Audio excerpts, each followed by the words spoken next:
This is nuts. It's insane. It's crazy. Donald Trump won this election fair and square, and now we're all talking about a recount. It's become the biggest media story around, and there's lots of blame to go around. Now, if you spent Thanksgiving weekend with your family eating turkey and watching football, you might not know the latest details here. It all began with Jill Stein. She was the Green Party candidate, fringe candidate at best. She decided to raise a bunch of money and grab some attention by asking for a recount in those Rust Belt states that essentially gave Trump the election. And Wisconsin has granted this recount. And Hillary Clinton, who had not asked for a recount, who didn't challenge the legitimacy of the election, her lawyers are saying, well, okay, we'll cooperate as long as this is happening. Maybe, but we don't really expect anything to come of it. And we don't have any evidence of hacking or other illegitimate means. Now, by the way, Trump won Wisconsin by more than 20,000 votes. The recount is meaningless. There wasn't any serious suggestion of fraud or miscounting on that scale. So it's all just an exercise in political rhetoric. But then along comes Donald Trump on his Twitter. And after the Clinton campaign agreed to cooperate with at least the Wisconsin recount, there's also efforts by Stein in Michigan as well as Pennsylvania. Okay, so Trump gets ticked off. And he starts throwing back at Hillary Clinton her words in the final weeks of the campaign when it looked like he was not going to commit to accepting the outcome. And he's saying now sour grapes, and why is she doing this? Even though she didn't initiate this, clearly she is going along. And then comes what became the lead story across the universe yesterday.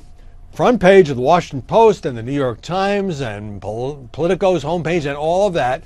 They're describing it as the president-elect indulging in conspiracy theories, fringe theories, baseless claims, because Trump tweeted that he would have won the popular vote had there not been millions of people who voted illegally.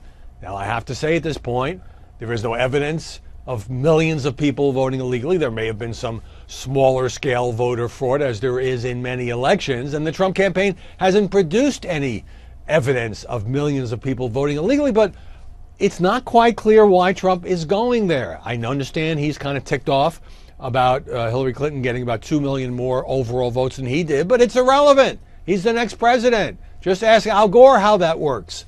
And it is true that if we counted, if elections in this country were decided by who gets the most votes, then this one would have been.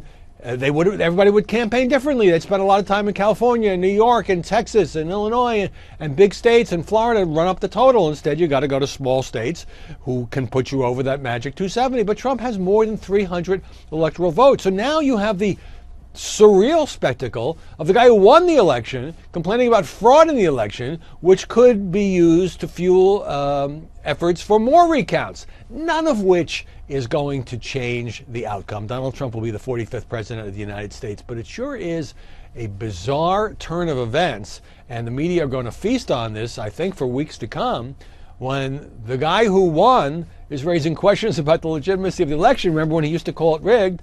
The woman who lost didn't do that, but is now going along with a recount. And